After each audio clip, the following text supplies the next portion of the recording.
here we go, the recording has started. So there's 3 speakers this evening. Professor Ruben Azizian is a professor at Massey University Centre for Security Studies. And he researches and teaches on Asia-Pacific regional security architecture, diplomacy, as well as Russian, US, Central Asian, and Oceania security issues. He also spent 14 years at the US Defense Department's Asia-Pacific Center for Security Studies in Honolulu, and taught at the Department of Political Studies at the University of Auckland. Some of you may already know this, but prior to becoming a full-time academic, Ruben had an extensive career in the Soviet and later Russian Foreign Service, and it included assignments to Nepal, Sri Lanka, and New Zealand from 1991 to 1994, when he was Councillor and Deputy Chief of Mission. So that is our first speaker. The second speaker is Ian Hill, and some of you will also know of Ian in his former career as a diplomat for the New Zealand Foreign Affairs and Trade, New Zealand Ministry of Foreign Affairs and Trade. And during that time, he actually spent 3 different missions in Moscow. So the first time from 1982, and then he was twice ambassador in 2009 to 2012 and 2016 to 2020. He was also deputy head of mission in Washington, DC, and served as several senior foreign ministry positions in Wellington, including director for European Affairs. He is currently an adjunct professor in the Center for Defense and Security Studies at Massey University. And our final speaker is Dr. Penelope Writings. She has a distinguished career as an international lawyer and barrister. Her long career also included at the Ministry of Foreign Affairs and Trade, including ambassador to Poland, Estonia, Latvia, and Lithuania from 2008 to 2011, and she was High Commissioner in Samoa. In November 2021, Dr. Writings was elected as one of 8 representatives from the Western European and other group of countries for a 5-year term on the International Law Commission. So that is due to begin January 2023. He also has a PhD in political science from the University of Hawaii and a Magister Juris with distinction and BA and LLB honours from the University of Auckland. And in 2015, she was made a member of the New Zealand Order of Merit. So I'm sure, like me, you're all looking forward to hearing the expertise and the unique perspective that each of our speaker will give us this evening. They have been asked to speak for around 10 minutes, and then we will finish after all 3 speakers have spoken with the Q&A session. Thank you. So I'll hand it over to you, Ruben.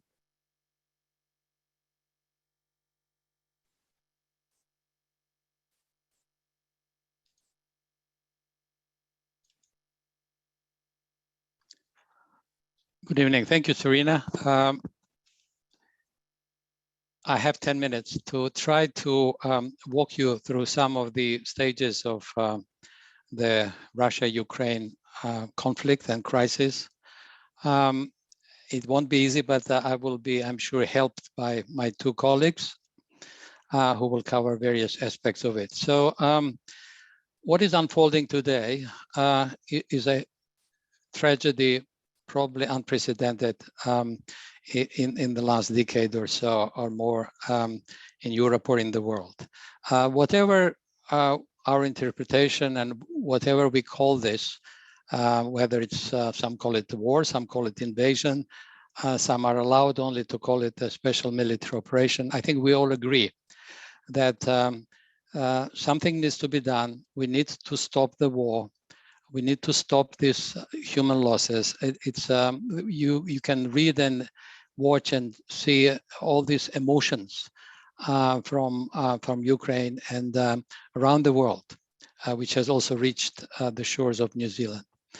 But this event has also triggered a number of conversations that are also appropriate for members of the Institute of International Affairs. And I'm referring to many of our members who are university scholars, students, and others interested in international relations.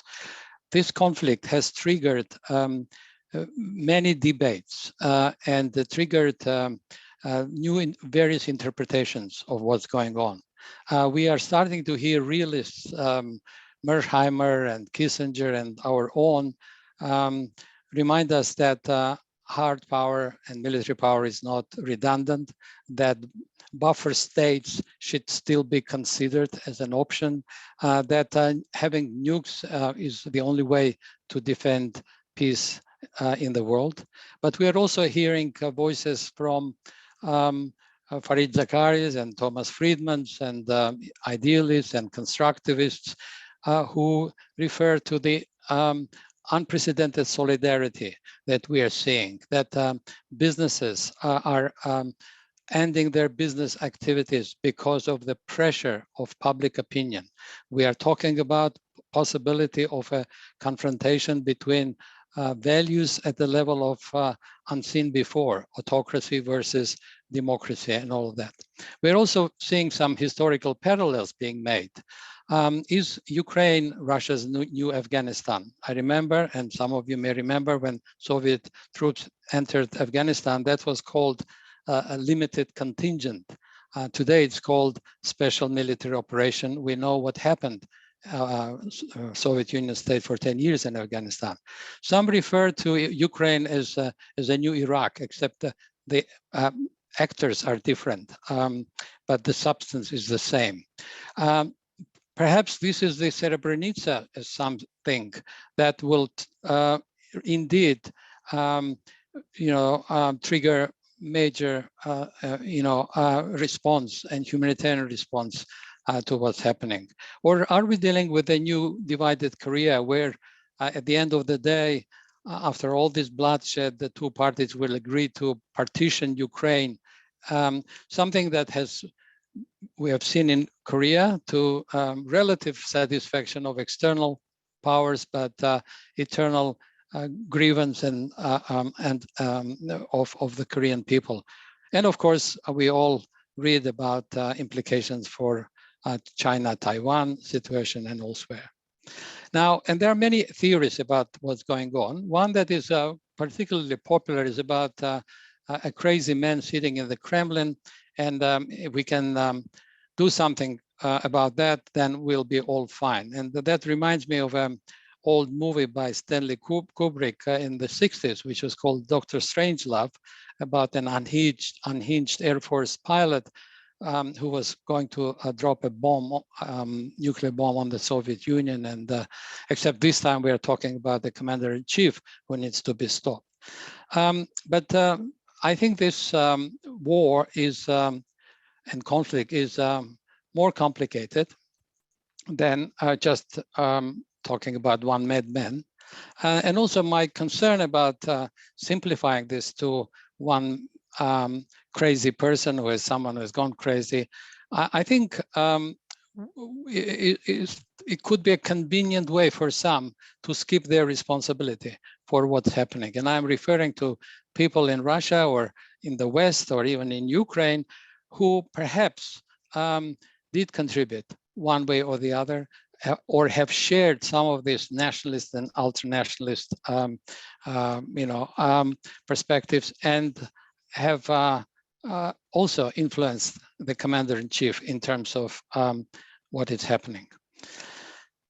We also hear this conversation about whether some say this is unthinkable. You watch the refugees in Ukraine, from Ukraine, and we're talking 2 million almost, who say, we can't believe this is happening. We can't believe we are so close. We are brothers and sisters, and how can this happen to us?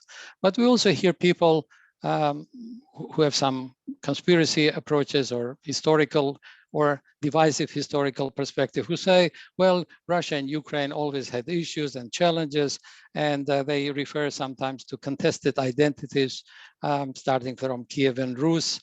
They're talking about the Soviet brutalities, which led to some famine in Ukraine, but at the same time led to lots of gulags for non-Ukrainians as well.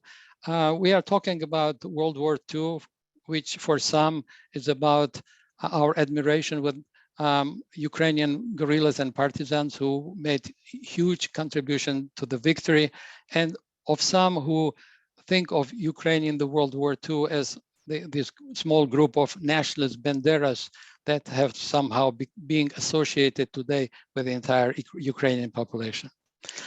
The breakup of USSR in 1991, I think, demonstrated the irrelevance of these historical divisive approaches when leaders are starting to think strategically and existential issues are involved.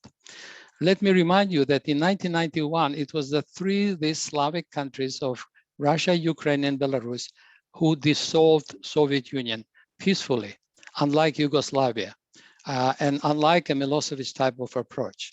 Yes, there were conflicts in the Soviet Union, but most of them were outside Russia or Ukraine, with some exceptions, obviously, talking Chechnya, but there was nothing between Russia and Ukraine at the time. The Crimean issue wasn't raised. Russia wasn't demanding any return of territories.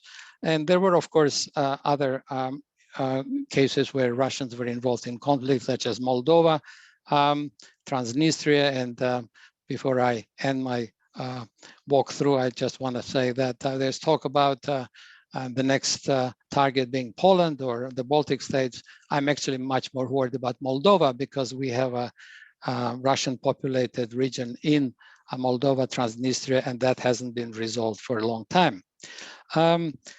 In 1994, the three countries, Kazakhstan, Belarus, and Ukraine, gave up their nukes in exchange for security assurances. And that was done with sponsorship of three countries, Russia, UK, and USA. So this was all done peacefully. Yes, there were some voices raised, but they were very random voices about whether Ukraine should keep nuclear weapons or not. But in my recollection, that was never a major issue. So we are seeing that this period was relatively peaceful and friendship prevailed in the relationship between the two countries. And we start looking at the post-Soviet period, and the first decade, we see parallels in Russia and Ukraine. Both countries launched their market economy with some, obvious kind of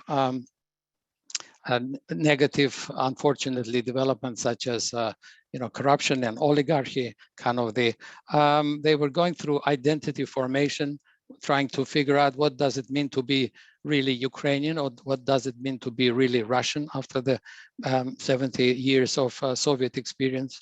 Democratization was initiated in both countries, which was really a very immature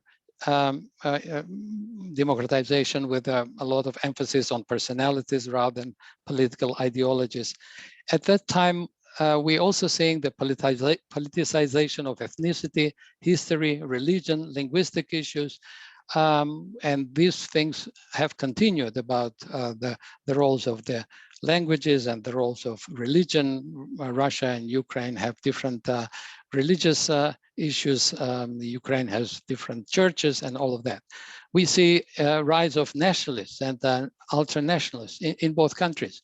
Today, we hear mostly about ultra-nationalists in Ukraine, but let me remind you that Russia also got its first ultra-nationalist party of Zhirinovsky, which is still doing very well, and it's has been in Russian parliament for all these years. And if you listen to Mr. Zhirinovsky and what he says, I mean, this is really a very Nazi-like chauvinistic nationalist conversation. With Putin's arrival, we are seeing some divergence already between Russia and Ukraine. While Russia is consolidating its foreign policy assertiveness and stability, Putin-like stability, we are seeing more polarization in Europe, in Ukraine, in terms of its internal developments, but also its foreign policy orientation. Ukraine is torn between the East, which is primarily Russian-speaking and pro-Russian, and the West about where does Ukraine belong? Does it belong to EU? Does it belong to Russian sphere? And in 2014, as we remember, at least some of us remember, we had Euromaidan manifestations when at the time Prime Minister Yanukovych decided not to go ahead with EU association agreement. He was toppled, and that was considered by Russia and Putin as illegitimate action that wasn't recognized, and therefore President Zelensky is not recognized by Russia because what was done to Yanukovych was illegitimate and illegal. President Putin has increasingly, repeatedly mentioned his dislike of color revolutions, like populist movements. He sees foreign hand behind this, and the price Ukraine paid for that decision was that Russia organized a rushed referendum on Crimea, and which the West calls annexation, and Russia calls reunification. Russia started supporting East Ukrainian separatists in the Donbas region. And at the same time, we are seeing increased tension with NATO, between Russia and NATO. And I'll let Ian talk more about those because he was actually in Moscow at the time. But NATO for Russia is about two things. It's a kind of for Putin, it's a security challenge because he is a realist. He is very much a zero-sum thinker. You move closer to our border, that's a threat. But it's also, he's seeing NATO as a organization that is promoting particular values, Westernized values that are not acceptable to Russia. Many of us remember that Putin in 2005 said that the breakup of USSR was a geopolitical catastrophe. In the same speech, he also said that it was a particular tragedy for millions of Russians who found themselves in various regions and were not always treated well. And so this is where we start seeing Putin raising the Russian nationalist idea, raising the idea of a Russian world, that Russians have to come under one umbrella of this Russian world. And so finally, the invasion to me was explained by Russian leadership by many things. One, that Ukraine doesn't really follow the agreements in Minsk in 2015 by not agreeing to talk to the separatists, and launching the invasion, which is held under the umbrella of demilitarizing and denazifying. I see some parallels here. What Putin is trying to say, if the United States can support Kosovo, we can do Crimea. If the United States can invade Iraq under the pretext of nuclear weapons and a terroristic organization of Baath, then I can do the same thing in Ukraine because allegedly they have nukes and allegedly they are all Nazis. But we can see that the 2 weeks of resistance have shown that Ukraine is not really run by Nazis, and there is no sign of nuclear weapons. This has led to, of course, condemnation. 141 countries at the UN General Assembly have condemned, only 5 against, and interestingly, only 1 of the Collective Security Treaty Organization with Russia, Belarus, has voted against. All others have abstained. And we're seeing sanctions, we're seeing pressure. And to me, that I'm already seeing some questions, how can we end the war? We probably answered that, try to answer that in the Q&A. Sorry if I took longer. I was prepared to complete in 10 minutes, but forgive me for that. Thank you.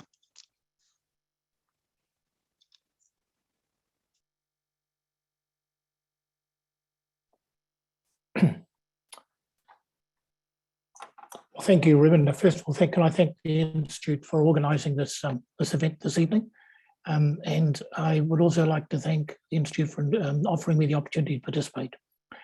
Thanks, Ruben, for setting the scene so ably with your experience. I'd like to focus a little more on explaining the drivers of the conflict. You know, how have we got to where we are, and then talk about some of the implications, including for the Indo-Pacific region. So what's driving Russia's invasion of Ukraine? I think there's three main factors. One is that Putin is determined to subjugate and bring Ukraine back into Russia's orbit. This is partly, as Ruben touched on, for emotional reasons of national identity, even imperial nostalgia. Putin, like many Russians, I have to say, doesn't really accept Ukraine as a separate country, a separate people, and moreover, he resents its post-Soviet independence. The second factor is that Putin has a much wider geopolitical goal. He wants essentially to redraw Europe's post-Cold War security architecture. In particular, he wants, as Ruben suggested, to forestall and reverse NATO's eastward expansion.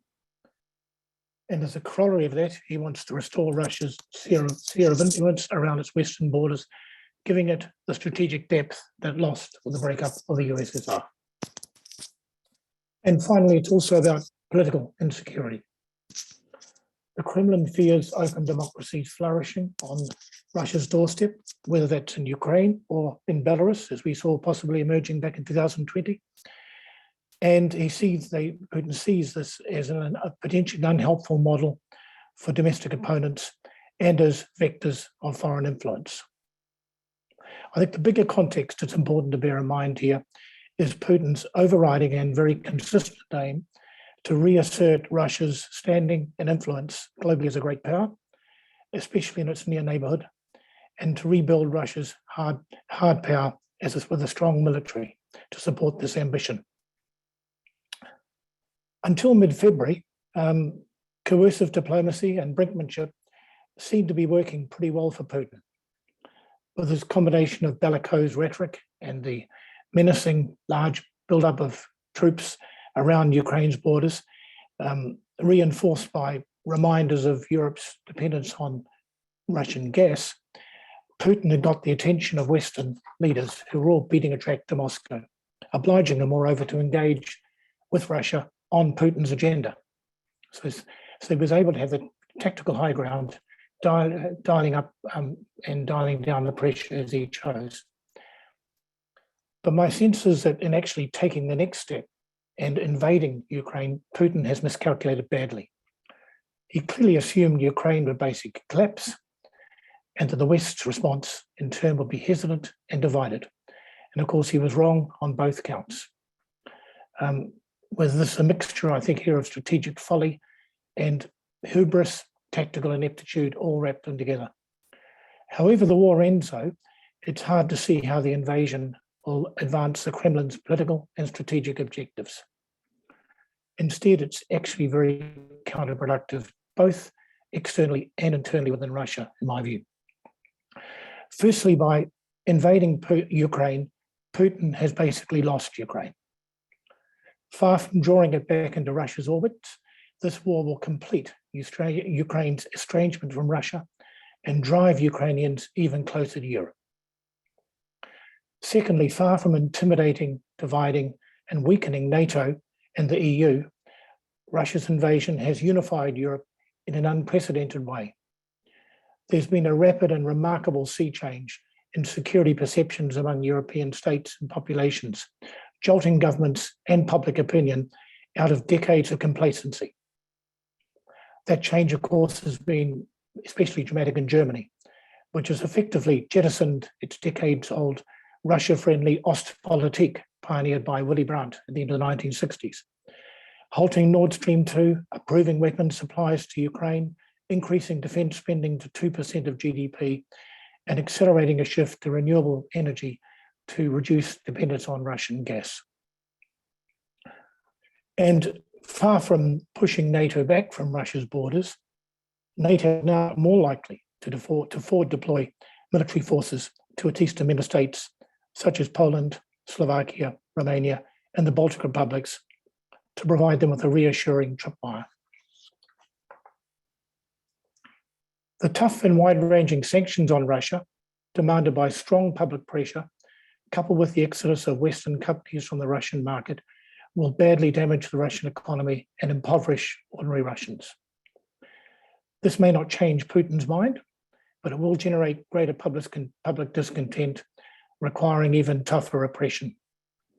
Inevitably, too, more of Russia's youngest and brightest will leave for the West, which has longer-term implications for Russia.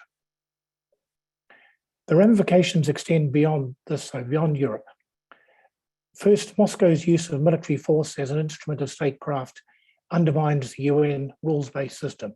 Now, Penny will talk more about this, I know, but putting it in simple terms, when the gamekeeper turns poacher, the UN system basically can't operate. And that's a sobering thought, especially for smaller states, including New Zealand, that count on international rules and norms to safeguard our security and economic interests. There are also implications for the Indo-Pacific, which I'd like to touch on. First up, Moscow's counting on its strategic partner, China, to provide it with cover, both politically and economically.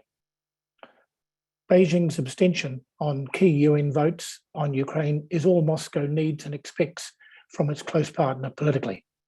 It basically means Beijing has got Russia's back, at least for now. Economically, China offers an important alternative market for Russia's energy and raw materials, although there are some important logistical constraints to this, particularly with gas. They can't just switch from west to east as easily as people suggest. But China also offers a source of sanctioned technology. The downside for Moscow in this, though, is that it simply makes Russia even more dependent on China, skewing an already asymmetrical relationship. Moreover, it remains unclear whether and how China's position on Ukraine may evolve. While tilting towards Russia, Beijing has been trying to tread a pretty cautious line, showing understanding on the one hand for Russia's security concerns, but stopping short of endorsing Moscow's actions. And Beijing, of course, won't welcome the disruption to global markets caused by Russia's aggression, especially the rising prices for energy and raw materials on which the Chinese economy depends. I think it's also worth asking ourselves what lessons Beijing will be taking from the Ukraine crisis, even at this early stage. The demonstration effect of the strength, unity, and speed of the Western response I talked about, the severe impact of sweeping sanctions and Russia's resulting forced economic decoupling from much of the global economy, will have been carefully noted by Beijing. So too will the setbacks experienced by the Russian military in Ukraine so far, notwithstanding their on-paper superiority across most capabilities. Secondly, it's worth looking at India's reaction and positioning. New Delhi's tacit support for Russia has naturally been welcomed by Moscow as balanced and independent, and that's unsurprising. But in truth, New Delhi finds itself in a strategic quandary. On the one hand, India enjoys an historical, special, and privileged strategic partnership with Russia, buttressed increasingly by the close relations between Putin and Modi. Moscow has been India's largest arms supplier for decades and remains important for both new systems and for logistical support spare parts. Energy ties are substantial and growing fast, both in terms of Indian investment in Russian oil and gas development and the involvement of Russian firms such as Rosneft in India's domestic refining and petrochemical sector. And strategically, India values ties with Moscow as a hedge against Beijing. Yet, New Delhi is wary of the greater convergence between Russia and China in recent years, and by Moscow's recent steps in just recent months to upgrade ties with Pakistan. This was no doubt intended in part by Moscow as a signal to India not to take Russia for granted, because Russia in turn is very suspicious of India's moves to intensify economic and security cooperation with the United States, notably through the Quad process. Next, in terms of Asia-Pacific regional cooperation processes, I think questions will be asked about the credibility of Russia's continued participation in the ARF and the EAS, especially given that their actions in Ukraine are hardly consistent with its obligations under the terms of its accession to the ASEAN's Treaty of Amity and Friendship back in 2004. And finally, the prospect of a prolonged and uneasy confrontation between Russia and NATO and Europe means the United States finds itself once more, as in the Cold War, squeezed, facing adversaries on two fronts, in Asia and Europe. Washington will have been encouraged by the quick and robust support from its close allies and partners in the region, not least Japan, Republic of Korea, Singapore, and Australia. Russia's actions, I think, are likely, indirectly anyway, to accelerate efforts to try and intensify development of the Quad. Any further deepening of the Russia-China strategic partnership is likely to put strains on India's relations with Russia. But I think the Katsa decision on potential sanctions from the US on India in respect of possible acquisition of Russia's S-400 air defense systems will be an important pointer on the India-US relationship to watch.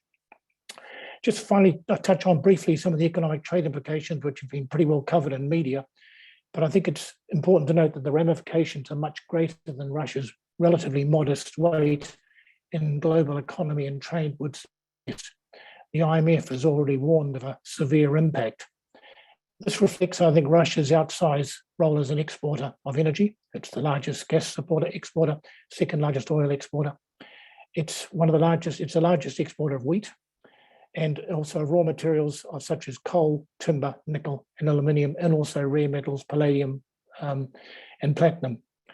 It's also important for metals such as other metals as well, in addition to that. Russia and Ukraine, between them, I might note, account for about 25% of globally traded wheat. There's already been a significant spike in global oil and gas prices, as well as those for wheat and nickel. This is going to affect markets around the world. It's also likely to exacerbate global supply chain disruption, both air freight, sea freight. We've already seen Minsk and other major companies adjusting their services to avoid going through Russian either airspace or waters. And I'll leave it there and hand over to Penny. Thank you. Tēnā koutou katoa. I'd like to first thank the New Zealand Institute of International Affairs for putting on this seminar and for inviting me.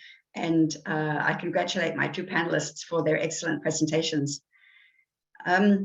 This is an issue that we've been talking about, which is obviously an international crisis. So international crises lead international lawyers to explain international law. They lead politicians to invoke international legal arguments to justify their actions. And they lead the media and public to characterize international law and multilateral institutions as toothless tigers. So my presentation will respond to each of these three areas. I will address first, international law as it relates to the conflict, and I'll do so briefly.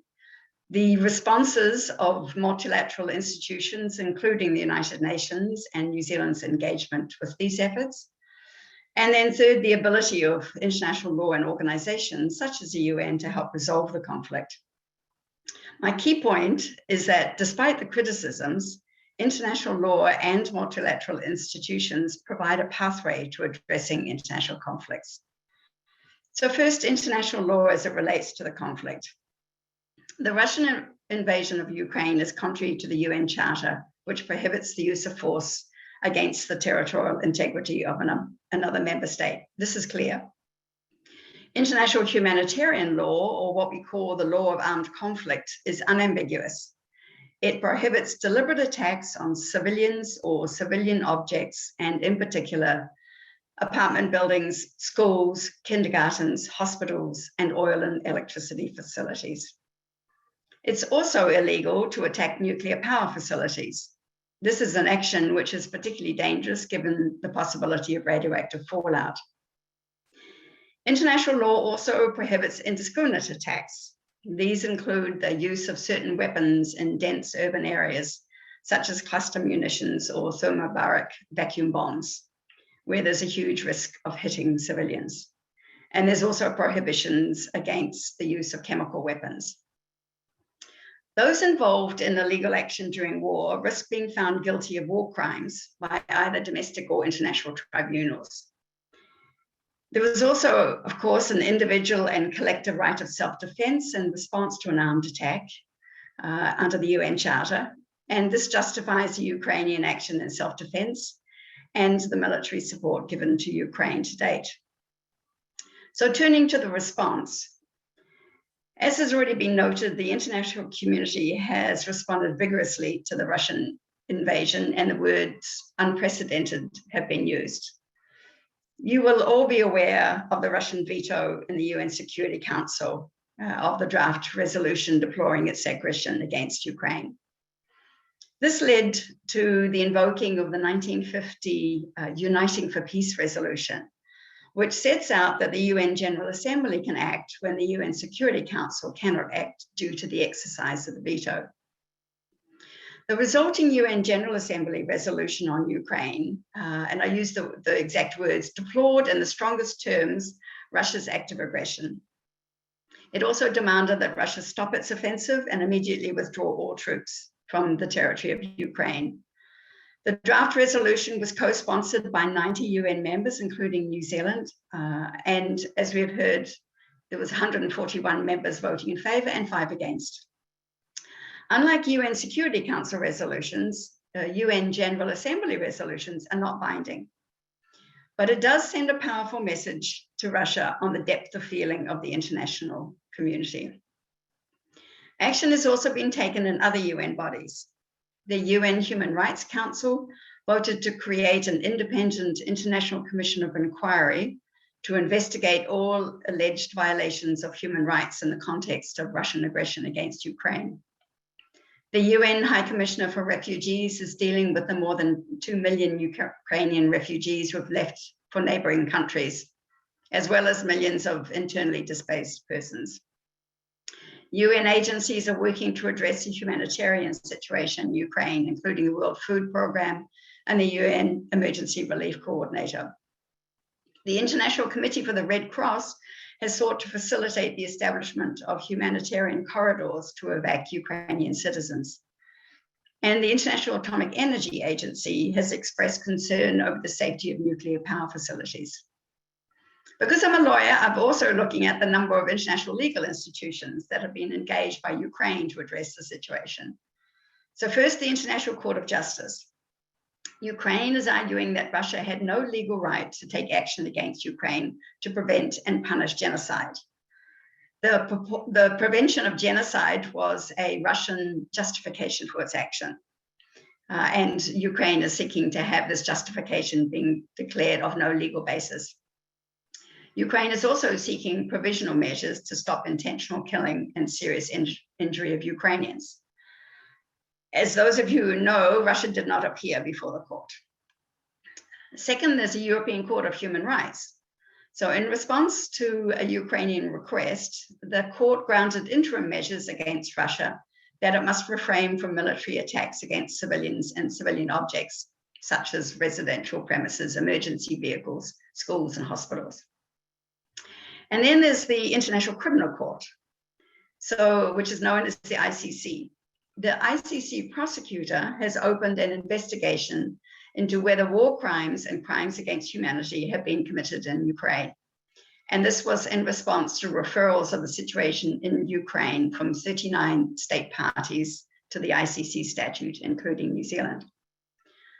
But it's the unilateral sanctions imposed by a range of countries that have received the most attention. So normally when you look at sanctions, they're generally designed to target those persons effectively controlling or directing actions which are illegal under international law. And the purpose is to seek to change policies and bring about more acceptable behavior of the state. So as we've seen, sanctions against Russia have continually ramped up over the last 2 weeks. They are the most comprehensive set of multilateral economic sanctions ever applied to a major global economy.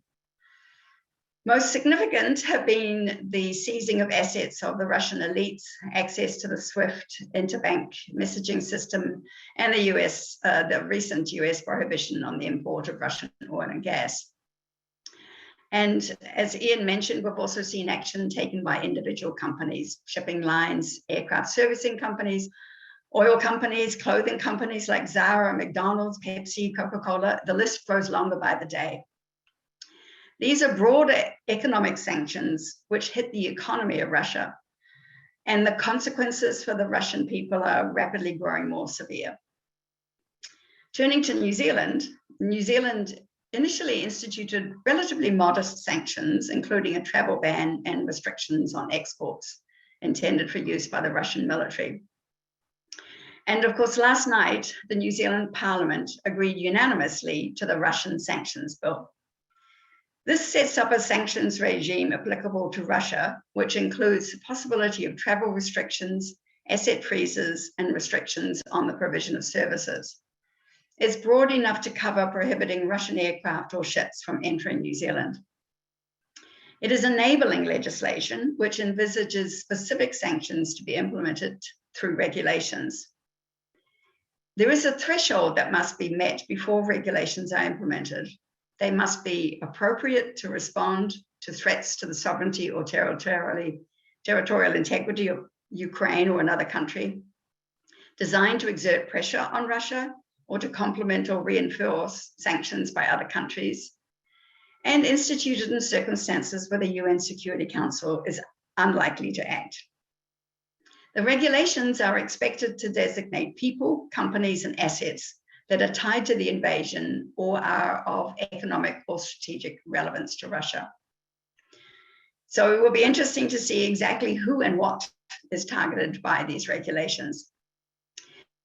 But in response to earlier New Zealand action, Russia has included New Zealand on the list of countries that have taken, and I quote, unfriendly actions against Russia. This allows Russian creditors to repay any debts in rubles. And we've all seen the decline of the ruble. There are always questions that have been raised over whether international sanctions will achieve their objective of seeking a change in the Russian position. There's also a question whether international law and multilateralism is powerless against Russian aggression in Ukraine. This brings me to my final issue, the ability of international law and organizations such as the UN to help resolve the conflict. To my mind, flouting international law will not address continuing violations of international law.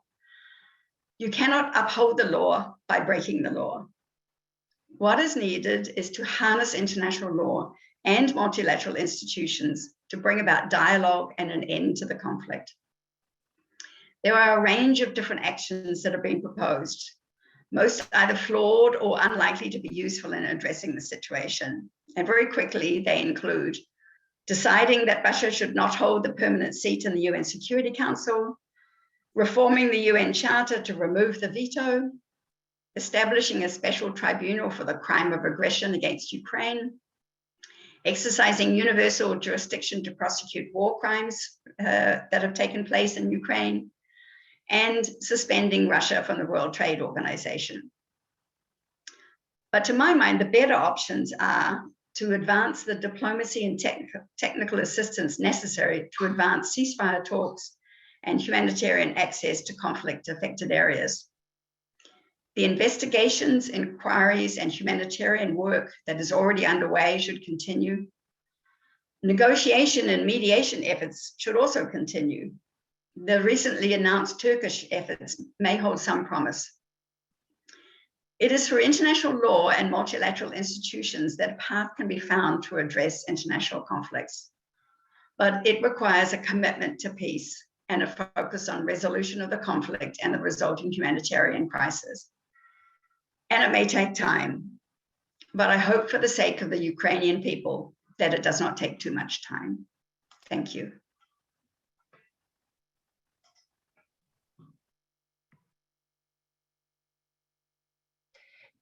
Thank you very much, Penny, Ian, and Ruben. I'm sure everyone in the audience, although we can't see them, would reflect my thoughts, and it just showed me how much skill and expertise that we do have on this panel, and we really appreciate your frank and articulate musings on the really tricky issues that are at hand. So I'll welcome now all of our speakers back, get their cameras and their microphones back, and we're going to begin the question and answer session. There's a lot of questions, as you may have seen, and ranging from how to end this, sanctions, NATO are some of the themes that are coming up so far. But I was wondering if we might just for the first question to all of you, step back a little bit, and I was wondering, is there anything that could have been done with hindsight? Obviously, hindsight is a something that we don't that we can't go back in time. But is there anything that the international community could have done, maybe diplomatically, militarily, from an international law perspective, to have avoided the conflict escalating to this? Shall we go in the reverse order? Would you mind, Penny? That's a very important question. My own view is that it's always better to negotiate and try to work out the problems before they arise. And certainly there were already UN mechanisms in place in the UN Human Rights Council and in the UN to discuss the situation in Ukraine. It would have been useful to have those mechanisms to operate so that Russia felt that it was being listened to and that those mechanisms could have been used to try to forestall some of the issues. What I found particularly interesting was the fact that prior to the Russian invasion, the fact of the potential for a Russian invasion was made public in quite unusual circumstances. But that was still not sufficient to forestall the events that took place. But I will, because I'm particularly interested in the views of Ian and Ruben on this question, so I will leave the rest to them. Thanks, Penny. I think there's been a lot of debate, obviously, about whether enlargement of NATO starting in the late 90s, early 2000s was wise or not. I think that's important remembering on that score, though, that this wasn't a matter question of NATO going out and soliciting members. This was a case of the former Soviet satellite states clamoring for membership. And this reflected their sad experience as part of the Soviet Empire. So there was a lot of pressure from those countries to join. As to what could have been done, I think perhaps in retrospect, Russia's efforts from about 2010-11 onwards to try and seek some renegotiation of the European security architecture. I remember then President Medvedev put forward a proposal for a new architecture from Lisbon to Vladivostok, and it was basically given a brush off by Western leaders because Russia was considered not a significant player at that point. So I think this not taking Russia seriously, perhaps not seriously enough back then. President Obama has famously quipped that Russia was just a regional power, which was, I was in Moscow at the time, was deeply taken very badly by the Russians. And I think that perhaps sense of Russia being ignored, that sense of, you've got to realize the Russian elite feels consumed by resentment and humiliation of the experience of the 1990s. This infects people like Putin, Patrushev, and others. And so this just fed the sense of grievance. And in retrospect, perhaps more should be done to have talked through Russia's concerns back about 10, 12 years ago. Mm-hmm. Yeah, I would like to actually second some of Ian's comments on that. And it's not just about the enlargement of NATO. Interestingly, the enlargement of NATO didn't become as a major issue for Russia actually for some time. The other aspect of that is really apparently Putin asked NATO to include Russia in NATO soon after he came to power. So we have to remember when he became the president, there are two things happening. There was the 9/11 and Putin calls Bush and says, "We are with you." But the response is very much like, no, your Chechen separatism is different from what we are dealing here. I think Russia was asked to go through a certain procedure to join NATO, and that was seen as a kind of a hurt Putin's feelings. I understand that receiving such a request from someone who was working in KGB might have been seen as a provocation or a kind of an insincere, but there was this opportunity maybe. I know there was a Russian NATO council, that's what the American colleague will say, but in my opinion, there was a little bit of this cavalier approach. There was a little bit of that dismissiveness of Russia is not an important player anymore.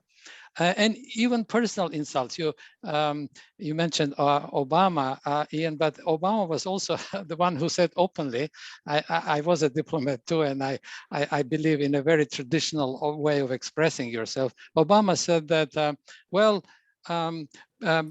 leaders like Putin are old guard.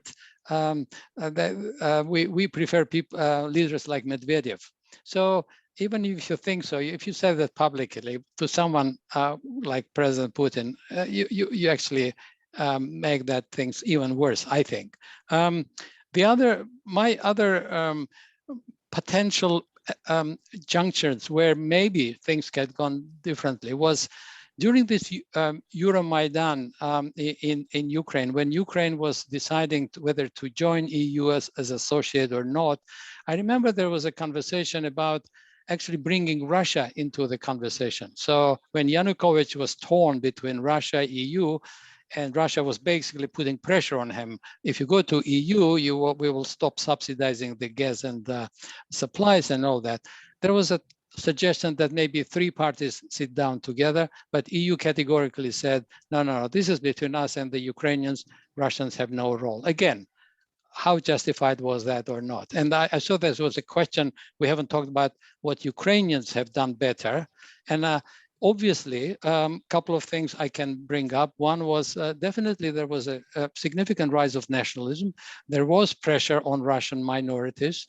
Not that it justifies the type of response, but it's not just pure manipulation by Putin. There were some issues, and they are. I mean, we know there have been issues with Russians in the Baltic states. There have been issues with the Russians in the Central Asia. They're seen as a fifth column and all of that. So maybe that could have be done better, maybe. And my final point is Minsk Agreements, 2015.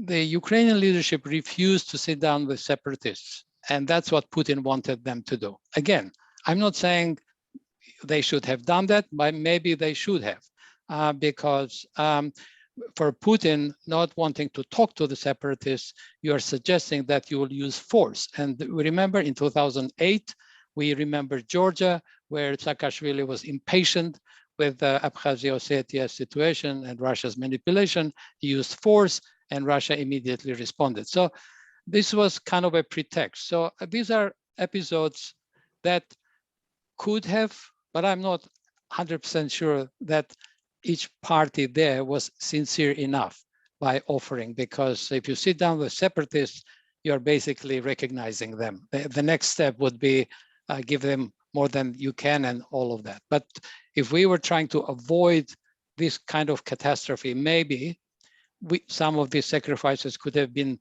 made earlier, because if I may, and I'll quickly finish here, what is the outcome here? We are talking about various possibilities, and one of them that I hear is a diplomatic solution, which is Ukraine will have to concede whether they will recognize Crimea or recognize, the Donbass and all that.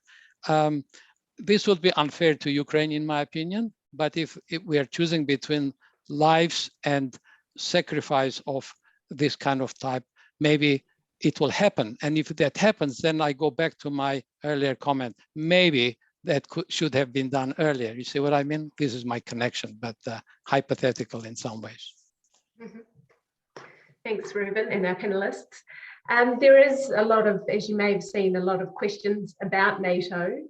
Andrew Wisbecki had a particular question for Ruben, but maybe the other panelists have some insights on this as well. Where to from here for NATO? Will Putin's Ukraine invasion see a major rearming of NATO members, especially in Europe? Yeah, thank you, Andrew. He's a good friend and always ask tough questions. That's what friends do. I think the unexpected, and I know there was one question, is why was Putin even talking about NATO, including Ukraine, when NATO members, some of them don't want NATO. So I think he used NATO more of a kind of as a justification, because what we are seeing in the Russian information propaganda is that the whole thing with Ukraine is also seen as a plot, as a West encircling, as a NATO potentially attacking or using force against deploying weapons in Ukraine and attacking. So most people in Russia don't really know who in NATO votes for Ukraine and who doesn't, but that creates that tension. But I think the opposite result of that conversation is that NATO is probably much united and tighter today than it was before. And we know there were some major tensions prior to that. Now we're seeing single voice with some very maybe subtle nuances, with Hungary having some reservations. But overall, it's a very united front. It's rearming. But my point on that is that I know we have seen something coming from Mr. Putin that we didn't expect. I can't rule out anything, but I think the last thing he will do would attack a NATO country. But as I said, would be much more concerned about what happens to Moldova and Transnistria, and potentially what happens to Kazakhstan, where there's a strong Russian population or pro-Russian speaking population. And we know there are some territorial issues by Russian nationals about Kazakhstan. And so this Putin's Russian world probably includes part of Kazakhstan as well. Thanks, Ruben. Ian and Penny, did you want to add anything on that question? No, I like Ruben, I think this is bound to lead to an increase in defence spending across NATO. We've seen it with Germany. We've got Denmark looking at doing it as well. I think it will tighten the security threat perception, and I think they will be looking to increase expenditure. I think you'll also see those forward deployments I talked about from into the frontline states. I think that I like Ruben. I think that reading what Putin says is important, and he has talked for many years about reuniting the Russian mir, Ruski mir, the Russian world, Russian speakers. And as you rightly say, Ruben, that goes down beyond Odessa through to Moldova, but also out to the northern part of Kazakhstan. I myself, depending on how this tracks, would never rule out Putin perhaps trying at least to test NATO's resolve. And the obvious way he could do that would be somewhere like with Kaliningrad, saying suggesting that Kaliningrad is under some pressure from Poland and from Lithuania and needs Russia's assistance, and just seeing how that would, whatever form that might take, whatever form that pressure, just to test how NATO would respond. I wouldn't rule that out because he is a brinkmanship person who likes to push as far as he can till he gets pushed back. So I wouldn't rule it out entirely, but like you, on my basic working assumption is he doesn't want to take on NATO. And if I can just add to that, the issue of NATO is very significant for the Baltic states, particularly given the fact that Estonia and Latvia in particular have very large Russian-speaking minorities. And Estonia has already been in the past subject to significant cyber attacks.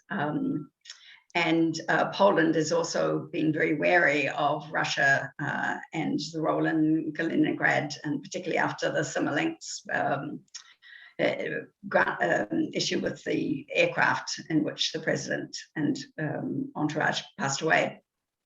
So, but I would answer one question in the chat about NATO and whether under the UN Charter, if Ukraine requests NATO assistance, whether under the UN Charter NATO would be obliged to provide defense of Ukraine. The answer to that question is no. The NATO agreement provides for in Article 5 that attack against one of the members is attack against all of them. It does not prevent, however, the NATO agreement does not prevent out-of-area operations, and we've seen a number of different NATO out-of-area operations in Kosovo, but also Afghanistan. The greater constraint on NATO assisting Ukraine is, of course, the likely reaction were that to happen. And so that it's the realpolitik which is more likely to impact on the ground. Serena, can I just pick up a point that I had? There was a question there from Andrew Wisbiski, also for me, and picks up the NATO as to whether the particularly the frontline states in Eastern Europe and NATO can rely on America.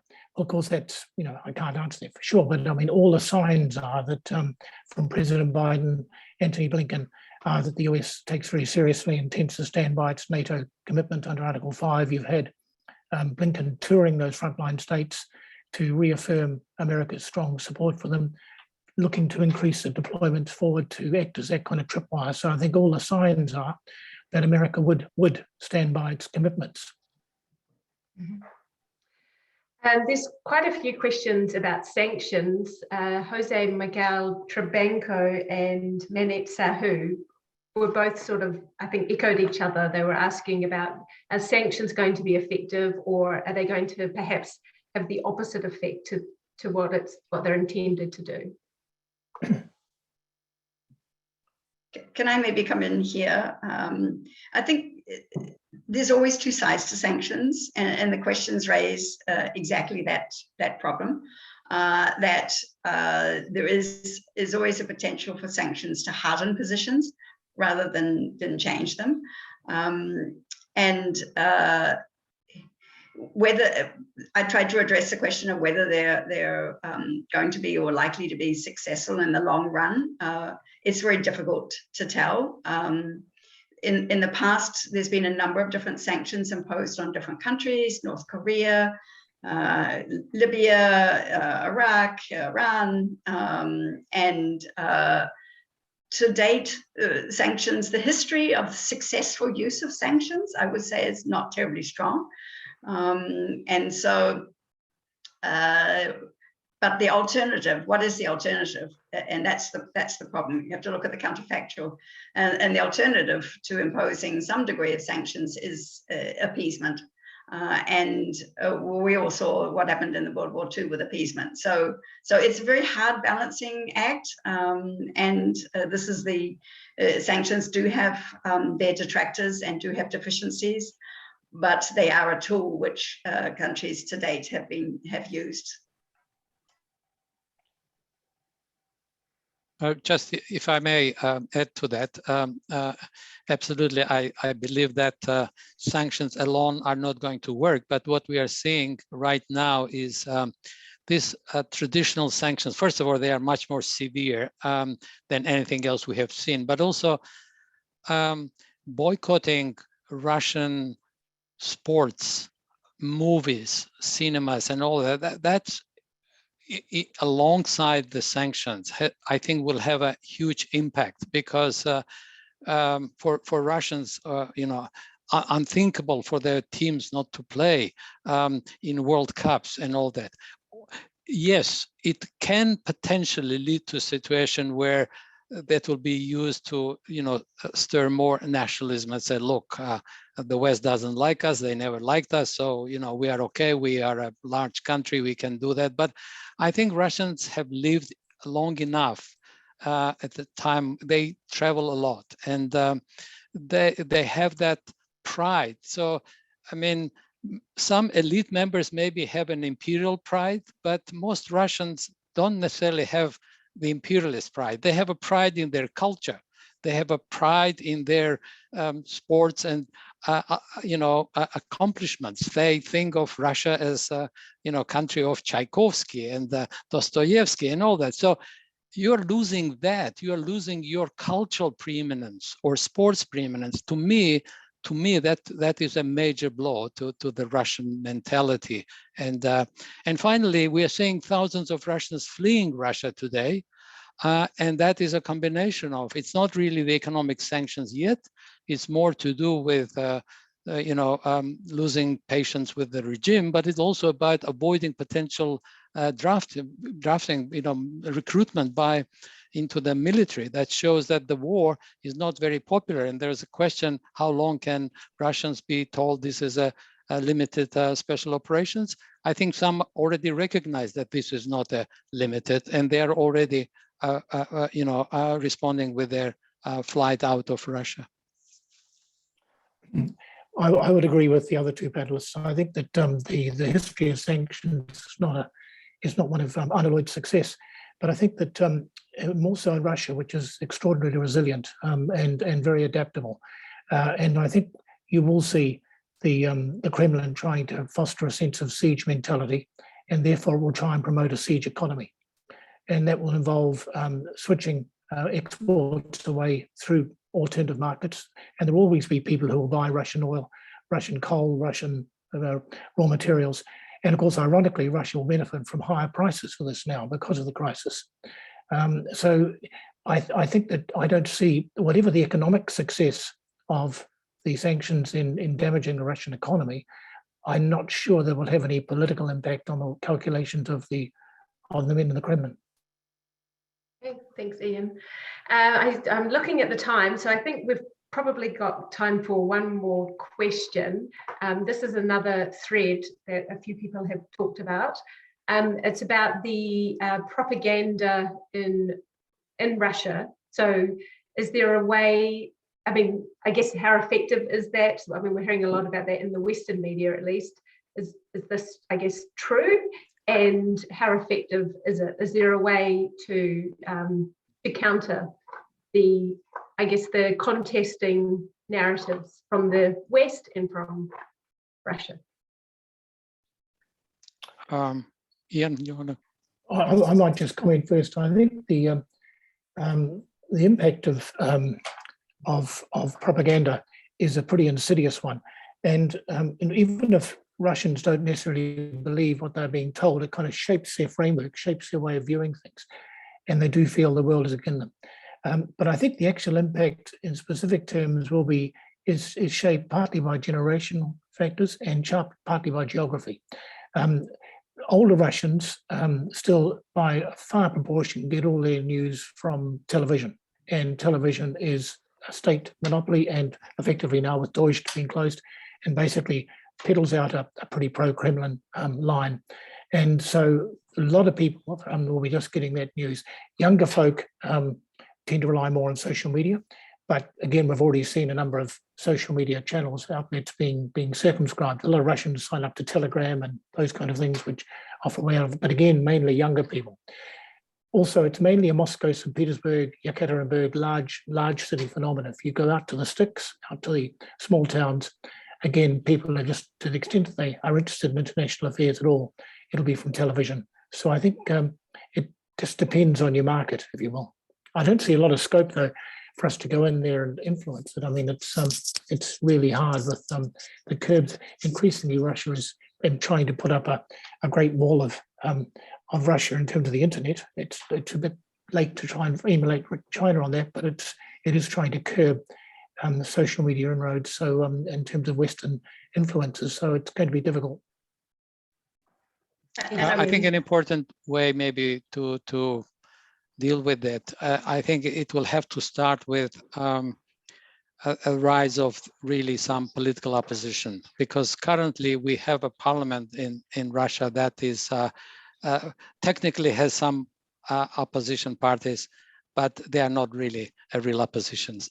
Some have been basically forced to leave the country, others have been silenced, or others to pretend to be opposition. So until we see some revival of really political activity, and maybe these sanctions and all these pressures on Russia now maybe will lead to some cracks. I mean, we are talking about, some are thinking about, will there be cracks in the Russian within the elite? Because many believe it won't be through popular protest, but rather from internal dissent, whether it's economic dissatisfaction, or that should give rise to, technically there are some, well, more liberal thinking and more conservative thinking people in Russia, but they're not properly organized into any political movements. And maybe we will see some emergence of that, and that could lead to opportunities for more debate and discussion and end of a one-sided, propaganda. Thanks, Ruben. And Penny, you get the final word. And I just simply to say that I completely agree with everything that Ian and Ruben has said on this. And I would only add that the difficulty with addressing propaganda in the news media in Russia is the huge penalties that the news media outlets for saying certain things. And so this is the reality there, which means that it will be very difficult to address a Russian point of view in Russia. But since I get the final word, thank you so much to the NZIAA for putting on this panel. I really enjoyed it, and thank you to my two fellow panelists. Yeah. So yeah, thank you. Thank you also to the audience. First of all, because you've been so engaged in the questions and answer session. I'm sorry if I didn't get to your question, but I think we covered most of the major themes that were running through all of the questions. And obviously it's a huge topic, so I think we've done a lot in the last hour or so. Before we go, I'd just like to once again mention the New Zealand Institute of International Affairs. They've done an excellent job in putting together this panel, if I do say so myself. And just keep an eye out for future events and speakers. We often at the moment, there's a lot of opportunity for engaging online. So if you're not based in one of the main places where there is a branch, but you can also join your local branch as well. And of course, we have our publication, the NZIR, to the New Zealand International Review, which also keeps us up to date with things international, all things international. Thank you very much to Ruben, to Ian, to Penny. You've put a lot of effort into discussing these issues with us today, and we very much appreciate all the time and effort that you've put in. So I will finish us off here in only 1 minute over time. So thank you. You're welcome. Thank you. Bye-bye, everyone. Thank you to the audience. Thank you.